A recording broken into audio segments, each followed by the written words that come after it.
Chapter 12, James, Henry, and Henry James, page 128. Dr. Moore went to get his mother. "Mother," he said, "this is Mr. James Henry Alden. He wants to take his grandchildren to live with him." Page 129. "I'm afraid they won't want to go with you," said Mrs. Moore, "until they learn to like you, and they won't want to go while Violet is so sick." "Can't I see them?" begged Mr. Alden. "I won't tell them who I am." "That would help," agreed the doctor. "If they grow to like you before they know who you are, things will be easier." "Yes," said Mrs. Moore. "Stay here with us for a while. The children will learn to like you, and then we can tell them that you are their grandfather." "Thank you," said Mr. Alden. "I will go home and get some clothes and come back, and I will give you the $5,000. But Dr. Moore would not take the money. "I just want these children to be happy," he said. When Mary learned that she was to cook, page 130, for Mr. Alden, she was frightened. "How can I cook for him?" she cried. "He has everything. He is a very rich man." "You can cook for anyone," said Dr. Moore kindly. "Just get one of your good chicken dinners and make some cherry dumplings." At dinner, Mr. Alden saw all his grandchildren but Violet. He smiled with delight when he saw Jessie come into the room in her quiet way. "Children," said Mrs. Moore, "this is Mr. Henry." Benny laughed. "Ha! Henry and Mr. Henry," he remarked. "That is funny." Henry shook hands with Mr. Alden before he sat down at the table. "Where have I seen that man before?" he thought. The children liked to hear Mr. Henry talk. He told them about a big cucumber in his garden, 131. The cucumber was growing inside a bottle, and he couldn't get it out. "Why not?" asked Benny. "It's too big," said Mr. Alden. "Well, how did it get in?" asked Benny. "It was a little cucumber when it went in," said Mr. Alden. "A cucumber will grow just the same in a bottle. It will grow so big you can't get it out." "I'd like to see the cucumber," said Benny, stopping in the middle of his cherry dumpling. "Would you really?" asked Mr. Alden, delighted. "Some day you and I will go over and pick it." Page 132. "And we can bring Violet, and we can bring it to Violet," said Benny. "Yes, we'll bring it to Violet," agreed Mr. Alden. Henry thought again. "Where have I seen that man before? I wish I could remember." He could not remember, but he liked Mr. Alden very much. All the children liked him because he was kind to them. At last, one day, Mr. Alden could see Violet and went softly into her room with some beautiful flowers from his garden. The children loved him when he patted Violet's dark head and told her that he was sorry she had been sick. He told her, too, about his garden where the flowers came from. "I'd like to see your garden," said Violet. "I love flowers." "How long are you going to stay, Mr. Henry?" asked Benny. Page 133. "Shh, Benny," said Jessie. "I want to stay here as long as I can, my boy," said Mr. Alden quietly. Henry looked at the man again. He knew that he had heard him say "my boy" before. Now where was it? He could not remember. After dinner, Mr. Alden sat under a tree reading. Henry was working in the flower garden in front of the house. He looked at Mr. Alden again and again. Suddenly it came to him, as the man smiled over his book. "It is the same man who gave me the $25 prize in the silver cup," he said to himself. "I didn't remember him at first because I was so excited when he shook hands with me." He took another look and said again, "It's the very same man." Henry sat thinking for a little while. Then he got up and went to find Dr. Moore. "Do you know who gave me the prize on Field Day?" Page 134. He asked the doctor. "Do you know what his name was?" "James Alden of the Mills," replied the doctor. "J.H. Alden, over at Greenfield." He did not look at Henry while he was saying it. Poor Henry was so surprised he almost fell over. That kind man was his grandfather. He went out and sat on the steps to think it over. To begin with, this man was too young. Henry had thought of his grandfather as being an old man with white hair, and Mrs. Moore had called him Mr. Henry. Could it be that the man knew he was their grandfather and hadn't told them? Then he saw that Mr. Alden was getting out of his chair under the trees. "It's now or never," thought Henry. "I have to know." He walked eagerly after the man, page 135, who was going toward the garden with his back to Henry. Then the man turned around and saw how excited Henry was. "Are you James Henry Alden of Greenfield?" Henry asked.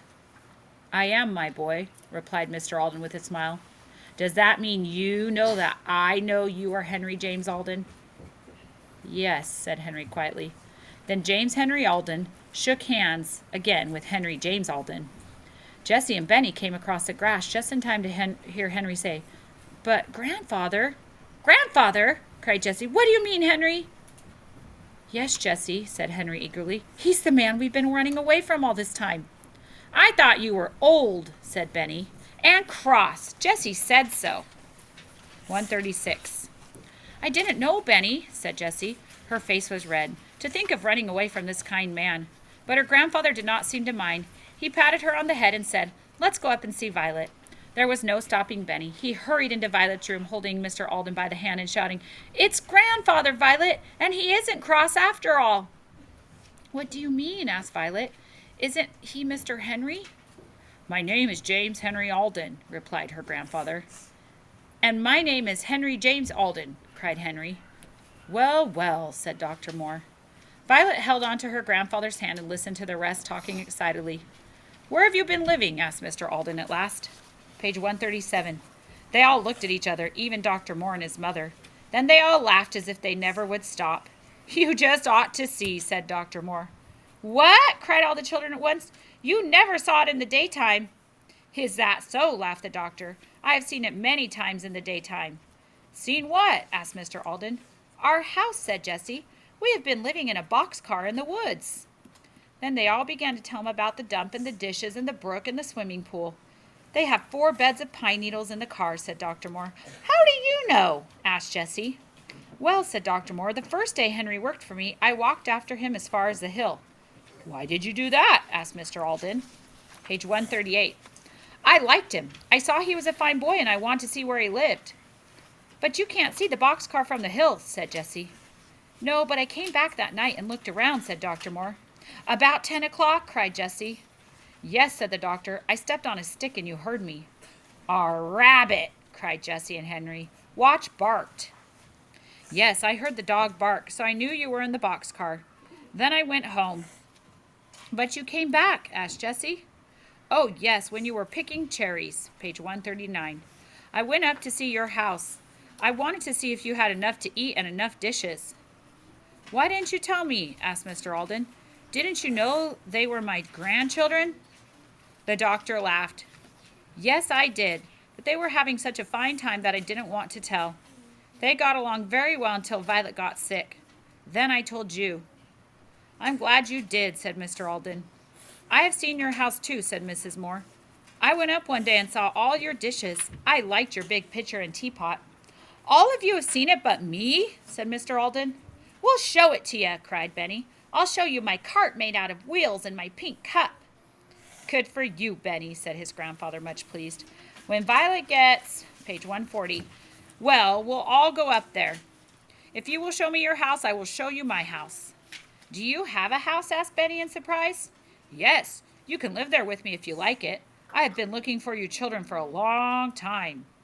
Violet was soon well again, and one afternoon they all started out to see the boxcar. The doctor took them in his car.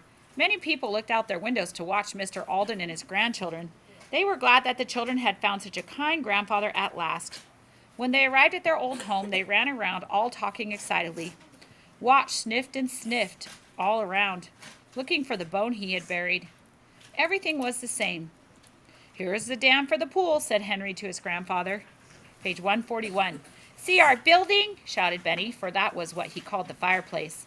"It really burns too, and this is the refrigerator and the waterfall, and here is my pink cup." They all stepped on the stump and climbed into the car. They looked at the 4 beds and the dishes. "Here is the same old pitcher and teapot," said Jessie, laughing. They found the blue tablecloth, and they all sat down by the brook and ate chicken and bread and butter and cookies. Benny drank milk from his pink cup.